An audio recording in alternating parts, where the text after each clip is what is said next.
If you've ever stood at the edge of a canyon at sunrise or watched the sun drop behind a mountain range that truly belongs to every single American, then you already understand what's at stake. I'm talking about our public lands, the Bureau of Land Management, the land that is yours and mine, and every kid who hasn't been born yet. And right now, that land is under serious pressure. Today, I want to walk you through the history of how we got here, because the fight happening right now didn't start yesterday. It has roots stretching back decades. And I think if we understand those roots, we can face what's coming with a little more clarity, a little more fire, and maybe, just maybe, a little more hope. So let's go back to the beginning. The Bureau of Land Management was formally established in 1946, born out of a merger between the General Land Office, which had been around since 1812, and the U.S. Grazing Service. But the philosophy behind it, that goes back even further. The idea that some land in America should remain public, held in trust for all citizens, is deeply woven into this country's identity. The Homestead Act of 1862, the creation of Yellowstone in 1872 as the world's first national park, Teddy Roosevelt setting aside 230 million acres of federal land in the early 1900s. These were acts of vision, moments where this country said, not everything is for sale. The BLM today manages roughly 245 million acres. That's about 1/10 of the entire United States, mostly in the West: Nevada, Utah, Wyoming, Colorado, New Mexico, Montana, Oregon, Idaho, and others. It's open range and sage flats, river corridors and mountain wilderness, desert dunes and old growth forests. It's land where elk migrate and trout spawn, and people, real people, hunt, fish, camp, hike, ride, and graze livestock. For a long time, the BLM sat somewhere between full preservation and full extraction. It was a balancing act. Grazing and mining, energy development on one side, recreation, conservation, and wildlife on the other. Not perfect, but managed. Now here's where things start to get complicated. In the late 1970s, a political movement emerged in the American West called the Sagebrush Rebellion. Ranchers, miners, and state politicians, many of them in Nevada and Utah, began pushing back hard against federal control of Western lands.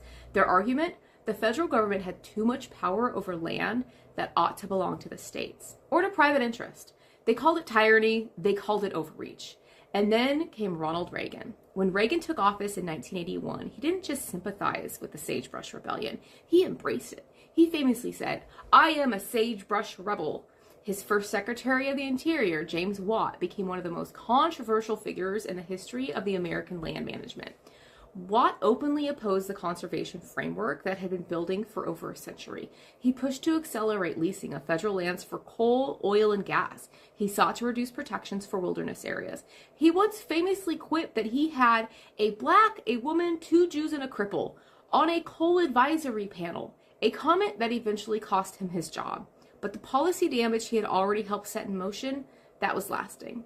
The Reagan era marked a fundamental philosophical shift. Suddenly, the idea of public land stewardship was framed not as a civic virtue, but as a government burden. Getting the federal government off the backs of the people meant, in practical terms, opening more of our shared land to private exploration with less oversight, less accountability, and less regard for the long-term health of those ecosystems. Funding for land management agencies was cut, staffing declined, environmental review process were weakened. The language around public lands changed from stewardship and heritage to resources and liability. And that language, it mattered more than most people realized. The Sagebrush Rebellion didn't fully achieve its goals under Reagan. Federal land wasn't transferred to the states, but what it did do was plant seeds, ideological seeds that would sprout again and again in the decades that followed. In the 1990s, the county supremacy movement tried to claim that counties, not the federal government, had authority over federal lands. Courts consistently struck this down, but the movement kept the tension alive. In 2014, the standoff at the Bundy Ranch in Nevada made national headlines when rancher Cliven Bundy, backed by armed militias, refused to pay grazing fees he owed on BLM land. Federal agents ultimately backed down to avoid violence. It was a jarring moment. A private citizen with guns had stared down the federal government over public land and won, at least temporarily. Then, in 2016, Cliven's son, Eamon Bundy, led an armed occupation of the Malheur National Wildlife Refuge in Oregon for 41 days, demanding that the federal lands be transferred to state and local controls. It ended with one occupier dead, and a trial that, controversially, resulted in acquittals for the ringleaders on the federal conspiracy charges. These weren't isolated incidences. They were flare-ups of a slow-burning ideology that had been cultivated for decades. The idea that the federal government has no right to hold land and that the public land should be opened up, sold off, or handed over. And that brings us to today. The pressure on our public lands has never been more intense. We are watching real, tangible actions, executive orders, budget proposals, policy shifts that threaten to fundamentally alter what the BLM manages and how it manages it. We are seeing proposals to reduce the size of national monuments, accelerate oil and gas leasing, shrink the budgets of the land management offices, and even float the idea of selling off federal lands to reduce the national debt. Let me be clear, the sale of public lands is not a fringe idea anymore. It is being discussed seriously in policy circles. And if you feel a knot in your stomach hearing that, good. That knot means you understand what's at stake. Because if this land is sold, it does not come back. Once an acre of BLM land becomes private property, it is gone from access, from your children's access, from the elk herd that depends on it, forever. There are no do-overs with land. The communities that rely on these lands for hunting, fishing, grazing, guiding, outfitting, and tourism, many of them rural and western, stand to lose enormously. The irony is that the very people that anti-public land rhetoric often claims to speak for are the ones who would be hurt most by privatization. Because a wealthy landowner or an energy company doesn't put up welcome hunter signs. They put up no trespassing. So yeah, it's okay to be angry. It's okay to feel grief when you think about a canyon you've hiked being fenced off. It's okay to feel rage when you see policies written by people who have never set foot on the land they're deciding the fate of. It's okay to feel tired because this fight is exhausting and it has been going on for a very long time. So don't let anyone tell you that your frustration is an overreaction. Your frustration is appropriate. It is proportional to the threat. But here's what I want you to hold on to. The people trying to undo public land protections have been trying and largely failing for over a century. Teddy Roosevelt created the National Forest System over fierce opposition from timber and mining interests. It survived. The Wilderness Act of 1964 passed despite industry lobbying and political opposition. It survived. James Watt tried to roll back decades of conservation progress in the 1980s, and the public backlash was so overwhelming that Congress repeatedly blocked his most extreme proposals, and Watt himself was gone within 3 years. The Sagebrush Rebellion ultimately failed to transfer a single acre of federal land to the states.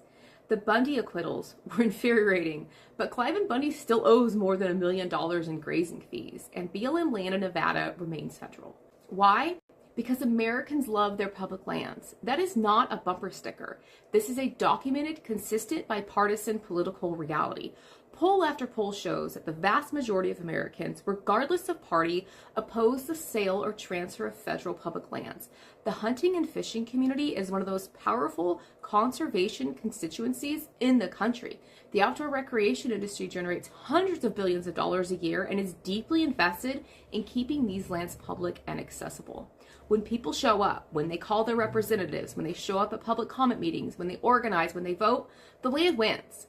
The Bureau of Land Management has survived every attempt to dismantle it, not because of bureaucratic inertia, but because millions of ordinary Americans have fought for it. History is not a guarantee. The threats today are real and the people pushing them are organized and well-funded.